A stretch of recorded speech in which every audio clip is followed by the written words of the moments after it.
Hey, Casey, welcome to the course. Tommy Gibbons here, almost neighbor, right? Because I think you live in the LA area, work at Pepperdine. Lots of at least historic contacts there. I'm not sure how many people I know there currently, but great to have you in the course. And I thought I'd start us off here with a video reply in week one. Gives me a chance to say hello this way and give you some reaction to what you've written here in the first two forums of the week, which is really good. So thanks for your good work. Love some of what you've highlighted from the sources. I especially like the kind of thoughtful turn you make in the first forum where you kind of sit with First Maccabees and recognize how significant the law is in that particular dramatic context where you can imagine uh, Israel has been exiled. Most of the 10 tribes of the north by this point are disintegrated, just absorbed by other peoples. Um, Judah and Benjamin have been eking out an existence, but finding ways to not just survive, but even thrive in certain contexts of the Middle East, a little farther to the east, especially in Egypt.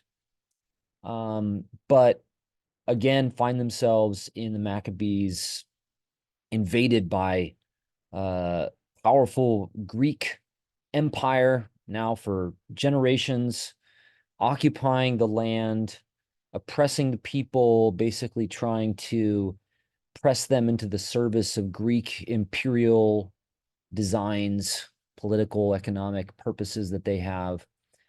And certain institutions that are drawn from the law and maintained by the law, like circumcision, like Sabbath, like kashrut, protecting the integrity of the food economy, even the institution of the reading of scripture.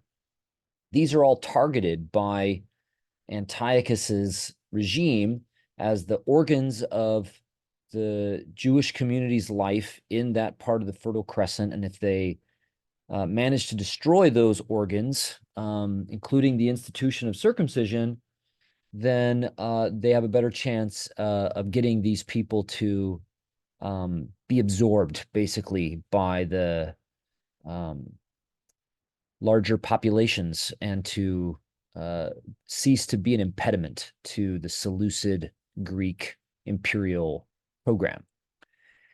And like you say there, that makes certain issues in the law, like the Sabbath, big flashpoints. And you can see why it's when Jesus sort of tests the limits of what prevalent interpretations of the Sabbath call for, that he gets into the most trouble with the authorities.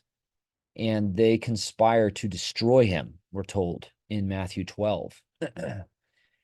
And you can see, I'm glad you raised this in your first forum, because you're pointing to how when Christian readers react to that and say, oh, ritual legalistic Jews who are trying to earn their way to heaven getting mad at Jesus for being all gracious, like that's just really tone deaf to some of the difficulties that had sort of plagued Israel's life for generations in the land, and why authorities had become so fixated on certain key institutions, especially now under, once again, foreign occupation.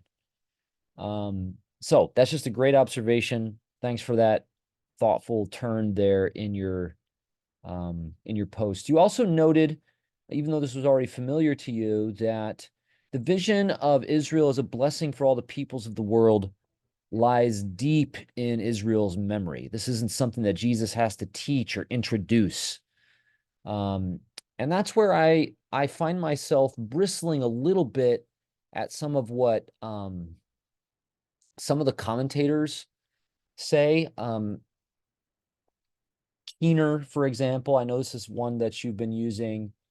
Um, I think that they sometimes underplay the extent to which what we find in Matthew is consonant with much of what we find earlier in the Bible and not some kind of departure from it. So Keener really plays up the presence of women in the genealogy, but that's not totally without precedent. It's actually in First Chronicles, which is partly where Matthew has probably drawn this genealogy from. Obviously, it's not a new thing that the Messiah would be somehow for the Gentile peoples of the world. That's a widely held conviction in Jesus's day.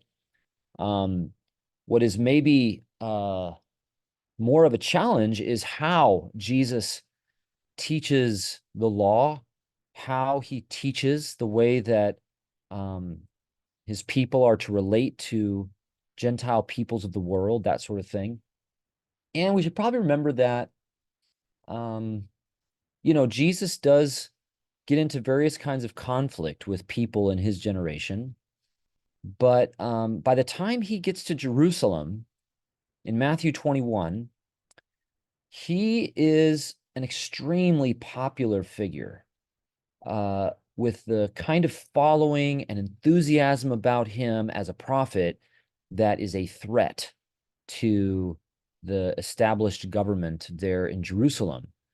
And sometimes we imagine that everybody was sort of hostile to Jesus because of the weird ways he was teaching the law or something like that. But that's not quite true. I mean, at different points, he definitely sort of alienates certain segments of the population, the audience of his teaching by virtue of things that he says. But the primary clash with people that we find in Matthew is between Jesus and some of the most trusted authorities. It's a clash over rule. It's not really Jesus against the wider population. And so that I think is important to keep in mind to just kind of make sense of how the drama unfolds. And then, of course, in the end, with what happens with Jesus, whatever that massive following was, all the way down to his disciples, it is not enough to keep them committed to him.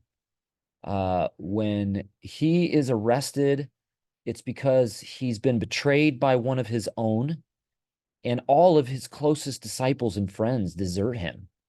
And then the rock of the church, as we learn from Matthew 16, Peter denies him vigorously. So, how we make sense of the tension between Jesus and others in Matthew is a really important question, I think, for us. Anyway, more I could say, but just a little reaction to what you've written. And you can see that I invite you throughout the course to obviously learn from the commentators, but try to engage them critically as much as possible too. So again, thanks for your work and looking forward to the course with you.